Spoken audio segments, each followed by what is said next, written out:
Musicians for the last 2 decades have had the problem of traveling with their instrument on major airlines. This is something that I've talked about on this channel before, whether how to navigate your airline, how to have the most overhead space when you are traveling with your instrument, what kind of airplanes to look into when you're traveling with a violin. And then you find someone who thinks they can outsmart the system by adding more passengers in an already very crowded economy space in the airplane. Sometimes I have to admit that innovation can be a good thing, but it could also be a very bad thing. And I think that this design is not the best design for musicians. And I'm gonna tell you why in this video. When I first saw this design, I thought immediately, this is gonna be a headache for musicians if this goes into the market. Maybe this might be just for particular airlines. Like I can see it for like a cheap airline like Ryanair or Spirit Airlines in the United States. In that case, I understand how they want to get more revenue. The airlines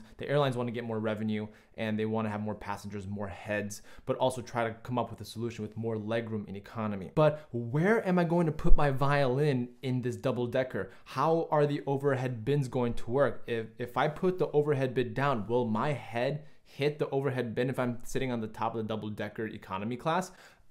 I don't know. Luckily, this is not going to market just yet. These are just prototypes. Apparently, this is the second prototype by the Spanish-based company. There's a 23-year-old entrepreneur who's trying to come up with this solution of double deckers. Apparently has sponsorship deals, according to a CNN article, has a conversation with major players in the industry. But I think it's not a good idea because if I'm gonna put my violin, I don't know where I'm gonna put my violin in the overhead compartment. I don't know where I'm gonna put it.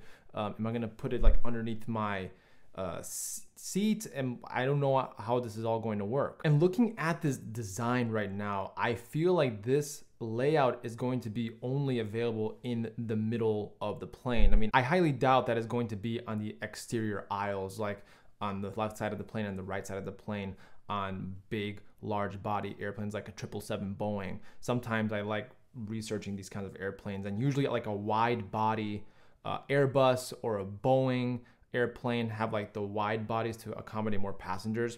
So in that case, I would see the double decker happening like in the middle of the plane, you know, where you have a little bit more legroom.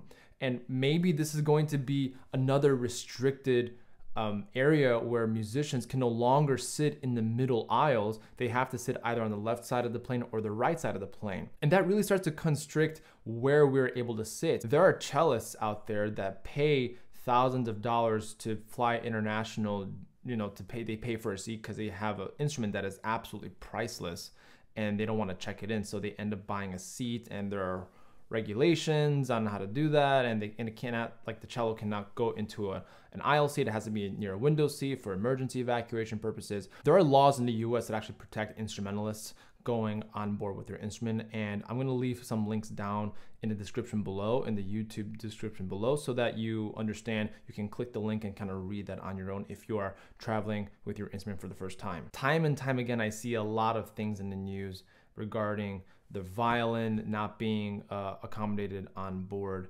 an airline, or a cello being destroyed, or a bass being completely annihilated by the lack of care when it comes to putting luggage on the airplane and, you know, putting it off the airplane. These are conversations that we are continuing to have in 2023, and will probably be continuing to have for a very long time when airline executives are trying to fit more passengers on an already very crowded plane. And to be honest, it's not so much a problem with other airlines. Like you see JetBlue having a lot of economy space for legroom. Actually, I prefer JetBlue. This is not sponsored by JetBlue. I'm not endorsing JetBlue by any way, but I just recently flew with them, so I'm just, you know, going based on my own experience. And they are known for having the most legroom in economy for passengers. So I don't feel like this is a problem. I feel like it's airline executives trying to create a bigger profit margin for investors in the stock market, trying to get a return on their investment. So one way to do that is fitting more passengers, get more revenue, get more money out of the passengers, so that way they can meet that profit. And not that profit is a bad thing. You know, everybody has their own priorities. You know, companies need to stay afloat, especially after the pandemic, trying to keep the airlines afloat, try to employ flight attendants and the mechanics for airlines, all that, I get that. So they have to have some money to be able to operate as a business. But when it comes to the consumer, it's very problematic when we're trying to come up with solutions to fit more passengers. Therefore, there's not going to be a lot of space in the overhead compartment. This is not the case for like clarinet, oboe. You have more so like a square case. For violin, you have either an oblong case or a shaped case. If you're worried about all of this, here are some solutions to figure out how to put your violin on board. Some airlines nowadays have the opportunity for early boarding. So you have to check with your airline that you're flying, especially domestic US flights. You are able to pay a little bit additional extra fee just to get on board early, so that way you have space in the overhead bin.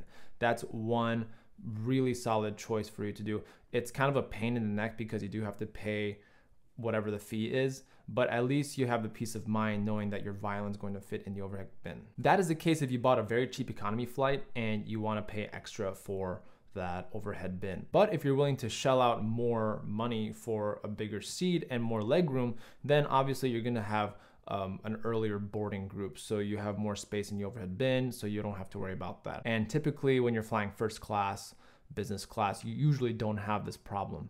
For international soloists who are probably watching this video, they're not going to have this issue because they're first on board, they have priority overhead bin space, so this is not a problem. This is only more so for the people who are flying economy, who are maybe students, who are like conservatory students trying to fly back and forth, maybe the international savvy violinist who's trying to save money and wants to fly economy and they don't have any overhead space.